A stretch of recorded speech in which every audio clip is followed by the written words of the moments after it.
The Elves and the Shoemaker, retold by Rob Lloyd Jones, illustrated by John Joven. Once there was a famous shoemaker. Lords and ladies loved his beautiful boots, and even kings wore his slippers.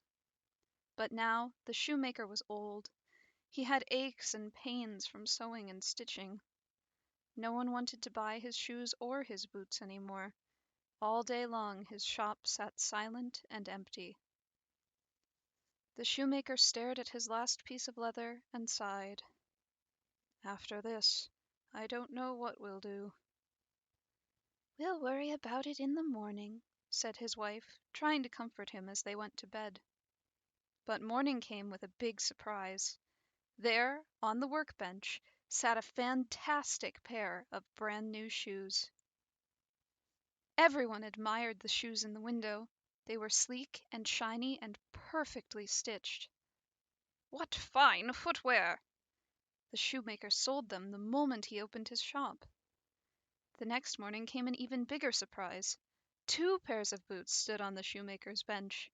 And what incredible boots they were, with twirly patterns and golden toes. The shoemaker sold them in seconds. "Oh my!" said a customer. "Never have I seen such elegant boots." "Heavens!" gasped another.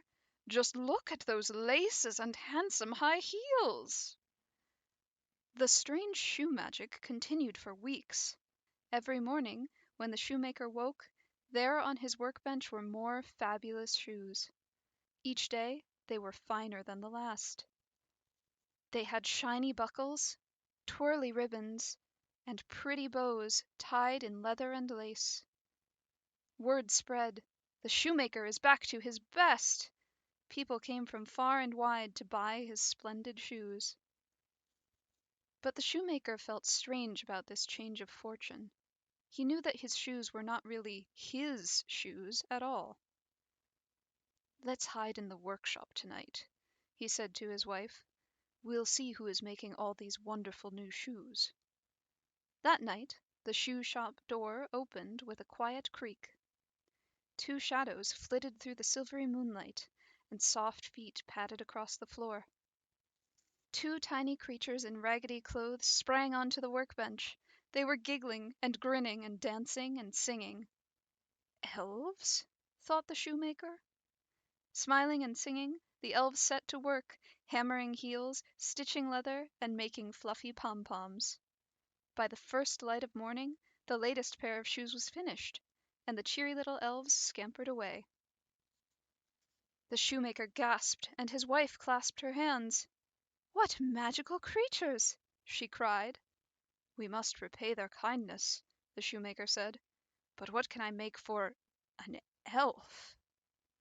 For the first time in weeks the shoemaker sat at his workbench, cutting and stitching leather and cloth. He worked and worked as day became night. His candle burned down, and his eyes ached in its flickering light. Finally he was finished. He left what he had made for the elves to find. "Those creatures have given us so many wonderful surprises," he told his wife. "Tonight they'll have a surprise of their own." The elves squealed with joy when they saw the shoemaker's gift. "What stunning new suits!" they said in delight. "Such terrific top hats and tails!" The elves danced all around the workbench, gleefully singing about their magnificent suits. "What happy little elves are we, no longer workmen shall we be. We look so fine in our new suits, no longer shall we stitch new boots." The shoemaker and his wife watched the happy elves skip off into the night. Thanks to the kind little creatures, they could live comfortably for the rest of their lives. The shoemaker never made another pair of shoes, but whenever he thought of the elves, he smiled.